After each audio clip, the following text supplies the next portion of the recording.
తెలంగాణ రాష్ట్ర అంబేద్కర్ సంఘం మెదక్ విభాగం నూతనంగా ఎన్నుకోబడిన కమిటీ మెదక్లో రామదాస్ చౌరస్తా వద్ద డాక్టర్ బిఆర్ అంబేద్కర్ గారి విగ్రహం ఉండేదని రోడ్డు వెడల్పులో భాగంగా విగ్రహం తొలగించడం జరిగిందని కావున కలెక్టర్ గారికి వినతి పత్రం ఇవ్వడం జరిగింది. అంబేద్కర్ విగ్రహాన్ని ప్రతిష్ఠ చేస్తామని మాట ఇచ్చి తప్పుకున్న గత ప్రభుత్వ నాయకులు మెదక్లో అంబేద్కర్ గారి విగ్రహం లేకపోవడం సిగ్గుచేటుగా భావించి యథావిధిగా విగ్రహాన్ని పునఃప్రతిష్ఠ చేయాలని ఈ సందర్భంగా వారు తెలిపారు.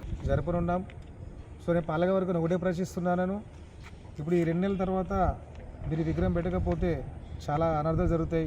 ఒకవేళ జయంతి రోజు మనం ఆ రోజు ఫ్లెక్సీ వేసి ఆయనకు దండ ఇద్దామా, లేదంటే మీరు విగ్రహం పెట్టిస్తారు మాటిచ్చి మళ్ళీ పక్కతోలు పట్టిస్తున్నారు. సో ఈ దళిత సంఘాలలో కూడా మా దాంట్లో కూడా చాలామంది కొంచెం వేరే విధంగా వెళ్ళిపోతున్నారు. సో అట్లా కాకుండా ఎవరైనా సరే దళిత వ్యతిరేకులారా, మీరందరూ మనందరూ దళితులం కాబట్టి బాబాసాహెబ్ అంబేద్కర్ అడుగుజాడలు నడిచి ఈ విగ్రహాన్ని కూడా మనొకటి కలిసి యథావిధిగా అందరం కలిసి మళ్ళీ ఎక్కడైతే మనం కీర్తి బేకరీ ఆపోజిట్లో మనము బాబాసాహెబ్ అంబేద్కర్ గారి విగ్రహం మనం ప్రతిష్టాలనుకున్నామో అంటే